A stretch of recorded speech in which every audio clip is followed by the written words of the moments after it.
আল্লাহ বলেন মানুষ কি ভেবেছে সে শুধু বলবে আমি ইমানদার আর তাকে আমি জান্নাতে ঢুকাই দিব? না, কখনো না, কোশ্চিন কালেও না। আমাদের জীবনে যত হতাশা, আমাদের জীবন নিয়ে যত অভিযোগ, আমাদের মনে যত কষ্ট, আমাদের হৃদয়ের ভেতরে যত অস্থিরতা, তার মূলে হচ্ছে এই সমস্যা যে আমরা ভুলেই গেছি আমরা পরীক্ষা দিতে আসছি। বিচার হচ্ছে এখানে বিপদ থাকবে, বিপদ ছাড়া কেউ থাকবে না। স্ট্রাগল থাকবে, কষ্ট থাকবে, ঝুঁকি থাকবে, রিস্ক থাকবে, এবং নানা ধরনের বিপদ আপদ দিয়ে আল্লাহ তাআলা আমাদেরকে পরীক্ষা করবেন। এটা মাস্ট, এটা আমাদের মাইন্ডসেটে নিয়ে নিতে হবে। মাইন্ডসেটে এটা ক্লিয়ার থাকতে হবে। চিরসুখ চিরশান্তি এই দুনিয়াতে মিলবে, কোথায় মিলবে তাহলে? এটা তাহলে বিপদ আসবেই, আপদ আসবেই, পরীক্ষা থাকবেই আমাদের জীবনে। তবে ইন্টারেস্টিংলি মজার বিষয় হচ্ছে পরীক্ষাটা এক একজনের এক এক রকম।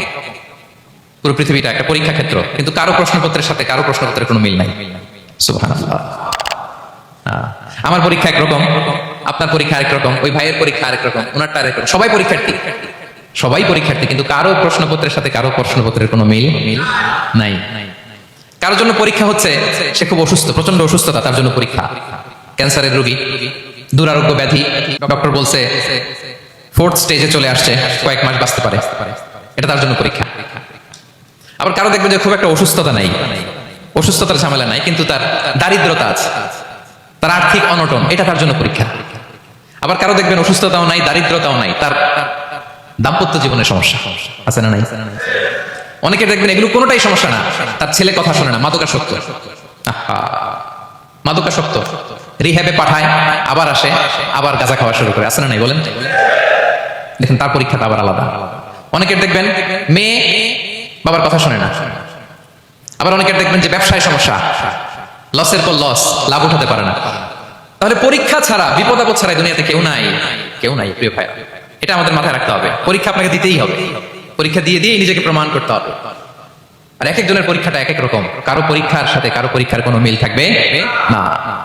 তো মাঝে মাঝে আমরা এটা ভুলে যাই। আল্লাহ তাআলা কালামে পাকে রিমাইন্ডার দিয়ে আমাদেরকে স্মরণ করিয়ে দিতে চান যে এই পৃথিবীতে আসলে তোমরা এসেছো পরীক্ষা দিতে। আমাদের জীবনে যত হতাশা, আমাদের জীবন নিয়ে যত অভিযোগ, আমাদের মনে যত কষ্ট, আমাদের হৃদয়ের ভেতরে যত অস্থিরতা, তার মূলে হচ্ছে এই সমস্যা যে আমরা ভুলেই গেছি আমরা পরীক্ষা দিতে আসছি। এটা যদি ভুলে না যান, এটা যদি আপনার মাইন্ডসেটে থাকে যে পুরো জীবনটা একটা পরীক্ষা, তাহলে দেখবেন কোনো কিছু আপনাকে কাবু করতে পারবে না। আপনি হতাশ হবেন না, জীবন নিয়ে আর অভিযোগ থাকবে না, আপনি ভেঙে পড়বেন না, সব অভিযোগ হতাশা দূর হয়ে যাবে।